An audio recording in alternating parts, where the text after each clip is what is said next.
హైదరాబాద్ పాత బస్తీలోని డబుల్పురా వింత ఘటన జరిగింది. ఓ యువకుడు ఇచ్చిన జ్యూస్ కారణంగా చాలా మంది వ్యక్తులు 15 గంటల పాటు నిద్రపోయారు. అయోమయంగా ప్రవర్తిస్తున్నారు. ఇంతకీ ఆ కంత్రి యువకుడు ఎవరు?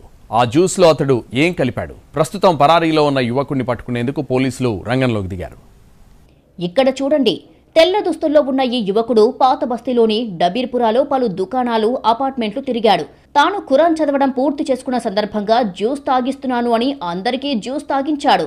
కొంతమంది అతనిచ్చిన జ్యూస్ తాగారు, కొంతమంది నిరాకరించారు. ఇక్కడి వరకు బాగానే ఉన్నా సరిగ్గా ఇక్కడే ట్విస్ట్ నెలకొంది. జ్యూస్ తాగిన వారిలో గడిచిన కొన్ని గంటల్లో అనూహ్య పరిణామాలు జరిగాయి. పోలీసులకు అందిన సమాచారం ప్రకారం దాదాపు 12 మంది వ్యక్తులు ఆ జ్యూస్ తాగిన తర్వాత తీవ్రమైన నిద్రలోకి వెళ్లిపోయారు. వీరంతా 12 నుంచి 15 గంటల తర్వాతే మళ్లీ నిద్రలేచారు. పూర్తిగా అయోమయ స్థితిలోకి చేరినట్లుగా తెలిసిందే. స్పృహలోకి వచ్చాక కూడా అంతా అయోమయానికి గురయ్యారు. అసలేం జరిగిందనే విషయం ఎవ్వరికీ గుర్తులేకపోవడం విశేషం. కొందరైతే ఉదయం లేచినప్పటికీ సాయంత్రం వరకు తామేం చేశామో తెలుసుకోలేని స్థితిలో ఉన్నట్లు కుటుంబ సభ్యులు తెలిపారు. ఈ విచిత్ర పరిణామాలను గమనించిన వారు వెంటనే డబీర్పుర పోలీసులకు సమాచారం అందించారు. పోలీసుల బృందం వెంటనే సంఘటనా స్థలానికి చేరుకుని విచారణ ప్రారంభించింది.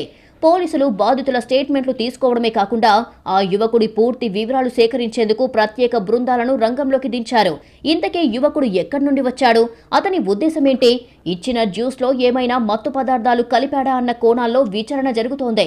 డబ్బా నుంచి మిగిలిన జ్యూస్ నమూనాలను స్వాధీనం చేసుకుని ఫోరెన్సిక్ ల్యాబ్కు పంపారు పోలీసులు. అంతేకాకుండా స్థానికంగా ఉన్న సీసీటీవీ కెమెరాల ఫుటేజ్లను పరిశీలిస్తున్నారు. అలాగే ఆ యువకుడు తిరిగిన ప్రతి అపార్ట్మెంట్, దుకాణాల దగ్గరికి వెళ్లి పోలీసులు విచారణ జరుపుతున్నారు. ఈ సంఘటనతో స్థానికుల్లో భయం నెలకొంది. ప్రస్తుతం బాధితుల ఆరోగ్య పరిస్థితి నిలకడగా ఉన్నా వారికి పూర్తిగా ఆరోగ్య పరిస్థితి కుదుటపడే వరకు చెప్పలేమంటున్నారు. జ్యూస్లో మత్తు పదార్థాలు ఉన్నాయా లేక తీవ్రమైన నిద్ర వచ్చేలాంటి పదార్థాలేమైనా కలిపారా అనేది నివేదికలు రావాల్సి ఉంది.